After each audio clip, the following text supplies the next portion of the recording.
नमस्कार, स्वागत है आप सभी का दी राइट एनालिसिस पर। मेरा नाम है विवेक पाल। इस वक्त हम मौजूद हैं महाकाल की नगरी उज्जैन में। चुनाव कवर करने आए थे। एमपी इलेक्शन का माहौल क्या है, किसकी सरकार बनेगी, और यही ग्राउंड रिपोर्ट जानने के लिए हम लोगों से बातचीत करते हैं और ये जानने की कोशिश करते हैं कि इस बार मध्य प्रदेश की जनता किसे चुनेगी। मुकाबले में शिवराज सिंह चौहान है और दूसरी तरफ कमलनाथ है, यानी कि कांग्रेस और बीजेपी में कड़ा मुकाबला है। इसी बीच हम ऐसी जगह पहुंचे उज्जैन की जहां पर हमें कुछ लोग मिले, लेकिन बड़ी बात यह है कि ये लोग एमपी के वासी नहीं हैं। यहाँ आप देख रहे हैं 2, 3, 4, 5 भाई लोग हैं। ये पांचों लोग राजस्थान से आए हैं और यहाँ पर महाकाल की सवारी देखने के लिए पहुँचे थे उज्जैन में। कोशिश करते हैं, राजस्थान में भी चुनाव हैं और एमपी में भी चुनाव हैं, तो राजस्थान का माहौल हम आपको उज्जैन से जानने की कोशिश करेंगे और आपको बताएंगे कि राजस्थान में इस वक्त कैसा माहौल है, क्योंकि वहाँ भी बीजेपी की तरफ से वसुंधरा राजे हैं जिनके कैंडिडेट होने पर अभी भी सस्पेंस है, लेकिन दूसरी तरफ अशोक गहलोत जो वर्तमान में मुख्यमंत्री हैं और इस बार भी चेहरा शायद वही होंगे, लेकिन एक तरफ उनमें भी मनमुटाव चल रहा है क्योंकि सचिन पायलट भी लगातार ये दावेदारी करते हैं कि राजस्थान में इस बार युवा कंधों पर राजस्थान के सीएम के तौर पे जिम्मेदारी आनी चाहिए। सबसे पहले हम साहब से बात करेंगे। सर, आपका नाम? मेरा नाम मौसम राजौरा। मौसम राजौरा, आप राजस्थान में किस जगह से हैं? राजस्थान का बांसवाड़ा जिला।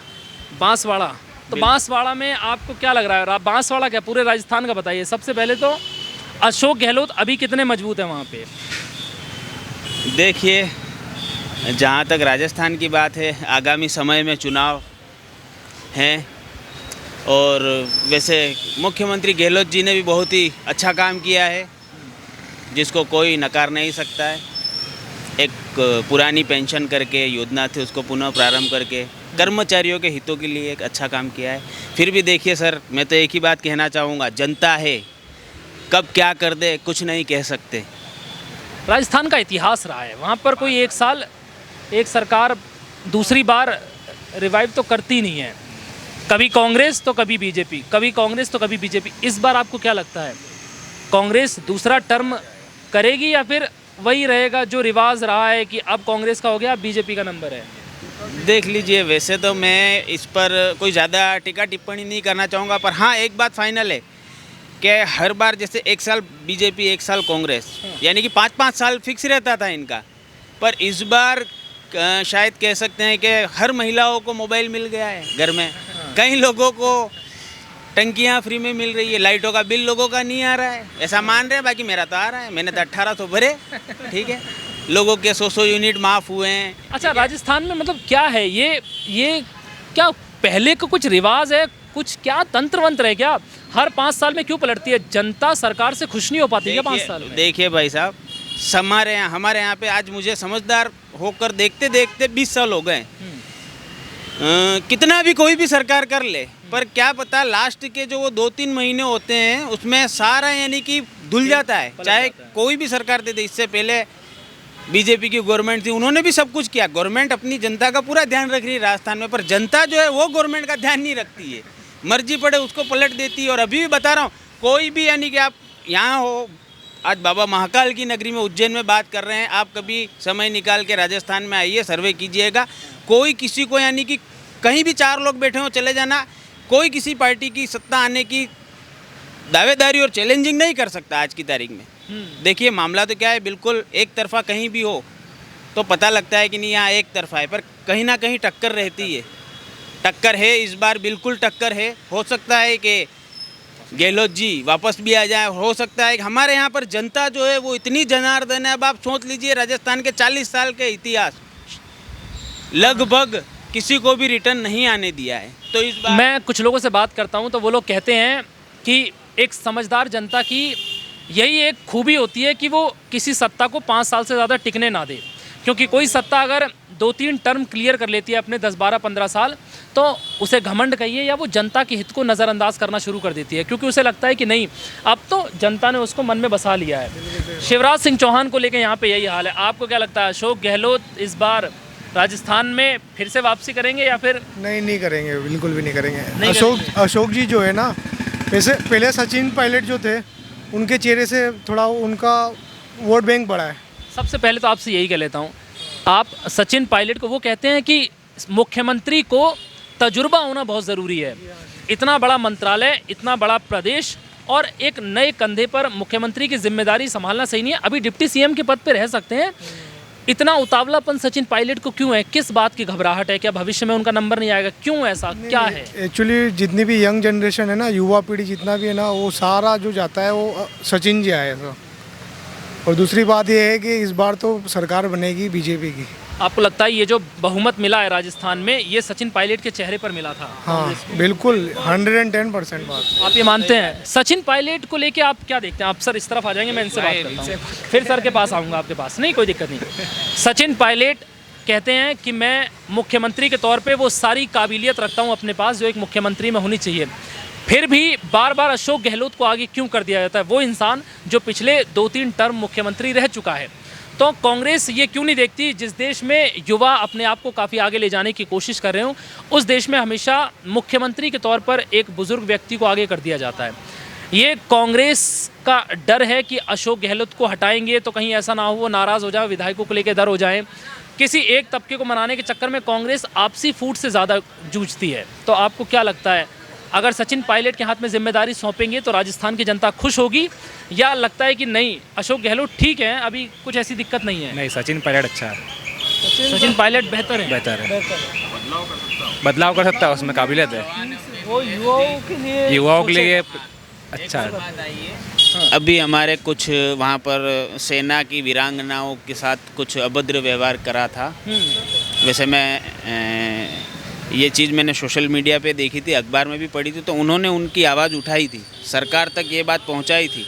और हाँ, और मुझे खुशी होती है क्योंकि मैं खुद भी आज एक सरकार के प्रति यानी कि सोचता हूं कि अगर वो सेना के प्रति अगर थोड़ा सजग रहकर सोचें कि उनकी वीरांगना, उनका जीवन कैसा होता है, अगर वो अपने बच्चों के लिए नौकरी मांग सकते हैं, तो वास्तविक में वो चीज़ जो सचिन पायलट जी ने करी थी उनके समर्थन में आके, बहुत ही दिल पे छू गई वो चीज़। क्योंकि आज मुझे भी ऐसा लगता है, मैं भी राजस्थान में एक होमगार्ड का जवान हूँ, इसलिए हमें भी ऐसा लगता है कि एक वर्दीधारी की आवाज़ उठाने के लिए कोई है। और यही सचिन पायलट जी ने आज से 5 साल पहले हमारे एक धरना प्रदर्शन में आके कहा था, हमारी सरकार आते ही आपको 10 दिन में राज्य कर्मचारियों का दर्जा देंगे, पर सरकार उनकी आ गई पर उनकी चली नहीं।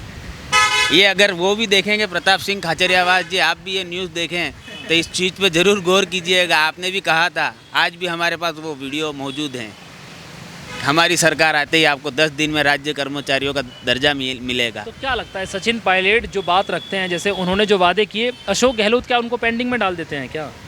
अब वो तो आपसी कलह है साहब, अपन क्या कह सकते हैं। आप क्या चाहते हैं इस बार राजस्थान में, कांग्रेस की या बीजेपी? बीजेपी। आपको पसंद सचिन पायलट है लेकिन वोट बीजेपी? वोट बीजेपी जी भी आए थे तो बहुत अच्छा किया था उन्होंने। अमित शाह जी आए थे। अमित शाह जी ने वहाँ क्या अच्छा किया? वो तो रैली करने जाते हैं। लेकिन बाकी उन्होंने जो स्पेस दी है काफ़ी अच्छी दी है, स्पीच उनकी सुनी हमने, बहुत अच्छी दी है। तो क्या मतलब भाषणों पे वोट दे रहे हैं, काम पे? नहीं, काम पे ही देंगे, चेहरा देख रहे हैं हम तो। बाप रे। आप क्या कह रहे हैं, मोदी के नाम पे वोट? बस एक ही बात, मोदी, बस बाकी कोई काम नहीं है वहाँ। काम तो वहाँ पे है, ऑलरेडी काम हो रखा, वहाँ क्या काम करेंगे? काम करना अलग है। काम किसने किया? ये बीजेपी ने काम किया है, कांग्रेस ने काम किया, नाम मोदी का ले रहे हैं। दोनों काम कर रही है, बराबर काम कर रही है। और राजस्थान का वो एक 5 साल हम रखते हैं। आज पूरे प्रदेश में आप कहीं भी घूम लीजिए, पहले ही दिन से आखिरी दिन तक बस यही सोचते हैं, कोई कितना भी अच्छा सरकार है, नो डाउट, ये कि आपके कैमरे के सामने बोल रहा हूँ, सरकार है नो डाउट, जब भी आती है दोनों की सरकार है, भारतीय जनता पार्टी और कांग्रेस पार्टी की, अपने अपने स्तर का बेस्ट देकर जाती है। पर ये तो उनकी मजबूरी है, क्योंकि वो इतिहास को अब खत्म करना चाहते हैं, वो इतिहास जिसमें 5 साल में सरकार बदल जाती है, वो इसलिए भरपूर कोशिश करते हैं कि मेरी वापसी। वो नहीं होगा क्योंकि यहाँ योगी थोड़ी है। अरे बाप रे, योगी का काम कैसा लगता है आपको? क्या कहें सर, वो मुझसे पूछ रहे हैं आप, पूरी देश की जनता जानती है योगी जी का काम। तो अगर योगी राजस्थान से चुनाव लड़ते हैं तो आपको क्या लगता है माहौल क्या रहेगा? एक तरफा। एक तरफा, बिल्कुल एक तरफा, बिल्कुल एक तरफा। आप यूपी के नहीं है, लेकिन योगी पर इतना भरोसा किस बात ने, क्या देखा योगी में ऐसा? जो भी डिसीजन लेते ऑन द स्पॉट डिसीजन। वहाँ के मुख्यमंत्री नहीं लेते ऑन द स्पॉट? सोचेंगे, समझेंगे फिर। मामा जी भी सीखे हैं उनको देख के, बहुत से लिए। बुलडोजर एक्शन देख रहे हैं, कुछ और देख रहे हाँ वही हैं? Bulldozer action. पहले यहाँ पे जेसीबी वगैरह आती नहीं थी, अब जेसीबी से स्वागत होने लग गया है। अभी वो सारा लोग कहते हैं ये सरकार बुलडोज़र एक्शन तो करती है, लेकिन बुलडोज़र एक्शन क्या जायज़ है? अगर किसी का लड़का कुछ गलत करता है तो उसके माँ बाप की जन्म भर की गाड़ी हुई कमाई से जो मकान बनता है उसको झटके में गिरा देते हैं। बिल्कुल गलत है, ऐसा नहीं होना चाहिए। बेटे के कर्मों की सज़ा वो उसके माँ बाप को और परिवार को कैसे मिल सकती है? ये कोई जज थोड़ी। अगर बच्चे ने गलत किया है तो माँ बाप का घर क्यों गिरा रहे हैं? उन्हें बेघर करना गलत बिल्कुल गलत है सर, ऐसा नहीं होना चाहिए। है। माफियाओं पर बुलडोज़र आप वो सही मानते हैं? हाँ, वो माफिया का वो उनका अलग एक्शन है, वो सरकार डिसाइड करे। उनको अगर पकड़ के आप जेल में डालोगे तो स्वाभाविक बात है 10-15 दिन 20 दिन में बाहर आ जाएंगे, ठीक है। बाकी ये एक अच्छी सज़ा है, चाहे इसे कोई भी करे, ये बिल्कुल सही सज़ा है, ताकि दोबारा ऐसी हरकत करने से पहले 10 बार कोई सोचे, चाहे वो कोई भी देश विरोधी। हमारा मीनिंग योगी का बोलना यानी कि ये नहीं कि वो बुलडोजर वगैरह चढ़ा देता है या ये सब कानून करना। व्यवस्था उनकी बहुत मजबूत है। नहीं, कानून व्यवस्था प्लस वो संत इंसान है, उसको ना 1 रुपये से किसी चीज़ से मतलब है, ना उसको उसके परिवार के लिए वो कुछ नहीं करता है, तो यानी कि वो देश के लिए तो एक कितना सब नेता कुछ जब करेगा। गद्दी पे आता है तो उसके अंदर जो लालच भर जाता है वो अपने अपना वो महल खड़ा योगी में करता नहीं है। है, वो योगी में देखने नहीं मिलता वो है। इकलौते आदमी है, हाँ। उनको लगता है देख के वो ये सब नहीं उसने है। उसके एविडेंस में उसने सब कुछ बोल रखा है। आप मेरे पास मिल के चलोगे, साथ में रह के चलोगे तो मैं आपके साथ में रह के चलूँगा, आप लेकिन आप मेरा विरुद्ध आवाज़ उठाओगे, गलत काम करोगे तो मैं भी आपके साथ नहीं खड़ा रहूँगा, ऐसा उसने बोला है ना। गलत होने पर वो अपनों का साथ छोड़ नहीं, देते छोड़ हैं। देता है ना। आप राजस्थान में फाइनली किसको? बीजेपी। आप राजस्थान में? बिल्कुल बीजेपी। आप साहब? जी सर, देखिए मैं तो कैमरे के सामने कहना चाहूँगा, मेरी और मेरे विभाग की जो मांग मानेगा मैं तो उसकी तरफ उस आप कर्मचारी आदमी हूँ, नहीं मानेगा तो फिर क्या आप अपनी मांग दोबारा बताइए, शायद आपकी बिल्कुल। मांग आपके सिरे से समझ में आए। क्या मांग बिल्कुल है आपकी? हमारी मांग थी, हमारे राजस्थान में होमगार्ड जवानों को पिछले 1962-63 से अभी तक स्थायी नहीं किया गया है, उन्हें 12 माह रोजगार नहीं मिल रहा है। तो कम से कम जो सरकार हमें हर बार प्रलोभन देती है कि हमारे सत्ता में आने के 10 दिन बाद आपको 15 दिन बाद आपको राज्य कर्मचारियों का दर्जा दे दिया जाएगा, तो उन लोगों से हाथ जोड़ के निवेदन है कि दर्जा न दें तो कोई बात नहीं, पर झूठा आश्वासन भी न दें। तो आप कह रहे हो आपको स्थायी कर्मचारी नहीं है आप? जी कभी कभी बुलाया जाता है जब ज़रूरत पड़ती है। बिल्कुल, कानून व्यवस्था ड्यूटी पर हमें तैनात किया जाता है, उसके सिवा अभी जैसे और जब आपका काम नहीं होता फिर? कोई नो ड्यूटी नो पेमेंट रहता है, और तो ऐसी स्थिति में आप क्या करते हैं फिर? सभी अपने अपने रोजगार रहते हैं। मतलब बैकअप धंधा नौकरी होने के बाद हाँ। भी आप राजस्थान में किसको? बीजेपी। आप? स्वाभाविक बात है, बीजेपी। तो आपने सुना, यहाँ पर राजस्थान के कुछ लोग हमारे साथ मौजूद थे और राजस्थान का माहौल कैसा है ये आपने देखा। कुछ लोग युवा कांग्रेसी चेहरे सचिन पायलट को सपोर्ट तो करते हैं, लेकिन उनका कहना है कि उनकी चलती नहीं है। अशोक गहलोत के पास जब भी वो किसी की फरियाद लेके पहुंचते हैं तो वो रुक जाती हैं। एक युवा चेहरे के तौर पे हर बार उनको पीछे रखा गया है और ऐसे में इन लोगों के बीच जो राजस्थान में सत्ता परिवर्तन का आप माहौल देखते आ रहे हैं, एक बार इनकी राय के बाद ऐसे ही लग रहा है कि एक बार फिर से सत्ता परिवर्तन हो सकता है, क्योंकि यहाँ पर जो 5 भाई बैठे हैं उनका कहना है कि इस बार कांग्रेस बहुत हो गया, अब की बार बीजेपी आनी चाहिए। हालांकि राजस्थान के चुनाव के नतीजे तय करेंगे कि माहौल राजस्थान का कैसा है। फिलहाल इस रिपोर्ट में इतना ही। नमस्कार।